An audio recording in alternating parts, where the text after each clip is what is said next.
Kejaksaan Agung menemukan uang tunai dari sejumlah mata uang asing senilai 920 miliar dari rumah eks-kepala Balitbang Diklat Kumdil Mahkamah Agung Zarof Richard. Uang tunai itu ditemukan penyidik Jaksa Agung Muda Bidang Tindak Pidana Khusus saat sedang mengusut kasus dugaan suap yang dilakukan oleh pengacara Lisa Rahmat terkait vonis kasus pembunuhan Gregorius Ronald Tanur. Berikut fakta-faktanya. 1. Ditemukan penyidik di rumah Zarof.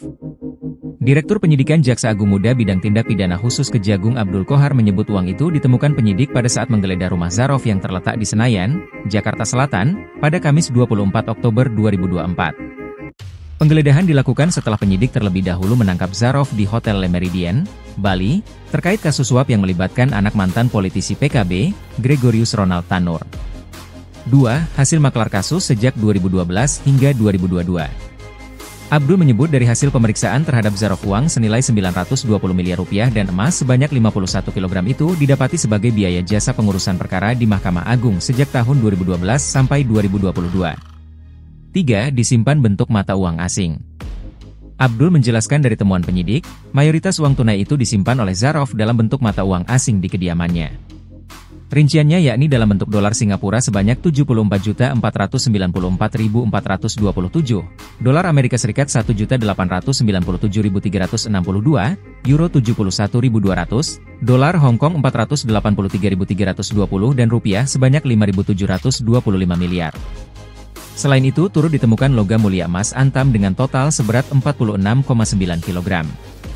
Selanjutnya satu buah dompet berisi 12 keping emas dalam besaran 50 gram, 7 keping emas dalam besaran 100 gram, 10 keping emas, dan 3 lembar sertifikat kwitansi emas. 4. Penyidik sempat kaget temukan uang. Abdul mengatakan pada saat penggeledahan penyidik yang bertugas mulanya sempat tidak menyangka dan kaget pada saat menemukan uang tunai senilai 920 miliar rupiah di rumah Zarof. Pada saat penggeledahan hari Kamis, 24 Oktober 2024, terdapat beberapa kontainer yang digunakan untuk menyimpan uang. Selain itu, penyidik juga terlihat membawa sebuah mesin penghitung uang untuk mendata uang tunai yang disimpan Zarof di kediamannya. Momen penyitaan itu dilakukan sejumlah penyidik dan turut disaksikan oleh anggota polisi militer dari TNI. 5. PPATK ikut monitor transaksi Zarof. Pusat Pelaporan dan Analisis Transaksi Keuangan, PPATK, mengaku bakal ikut menelusuri transaksi keuangan yang berkaitan dengan eks-pejabat Mahkamah Agung, MA, Zarof Richard.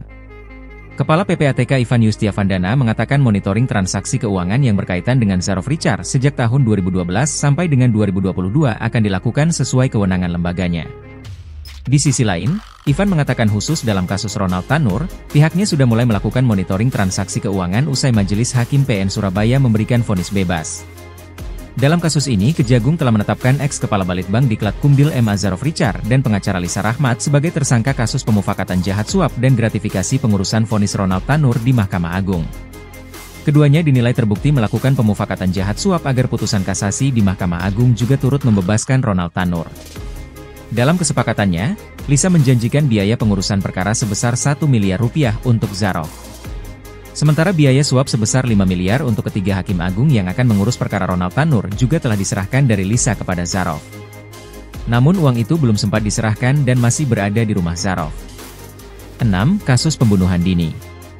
Penangkapan Zarof bermula dari kasus pembunuhan terhadap Dini yang terjadi pada Selasa 3 Oktober 2023 malam. Ronald ditangkap pada 5 Oktober 2023. Proses hukum hingga persidangan Ronald Tanur berjalan selama sekitar 9 bulan. Di pengadilan, jaksa menuntut Ronald Tanur hukuman 12 tahun pidana penjara dan membayar restitusi pada keluarga korban atau ahli waris senilai 263,6 juta. Namun tuntutan kandas.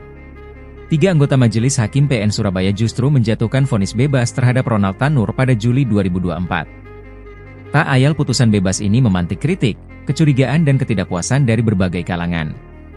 Jaksa ikut merespons dengan mengajukan kasasi ke Mahkamah Agung. 3 bulan setelah vonis kontroversial itu, 23 Oktober lalu, Kejaksaan Agung menangkap 3 majelis hakim pengadil Ronald Tanur dalam operasi tangkap tangan terkait korupsi. Selain itu, Kejaksaan juga menangkap pengacara Ronald Tanur, Lisa Rahmat.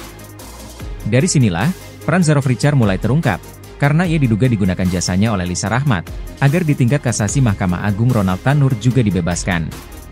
Usai ditangkap dan digeledah rumahnya, petugas Kejaksaan Agung menemukan uang dan emas di rumah Zarof Richard, hasil dari jadi maklar kasus, dengan jumlah yang fantastis.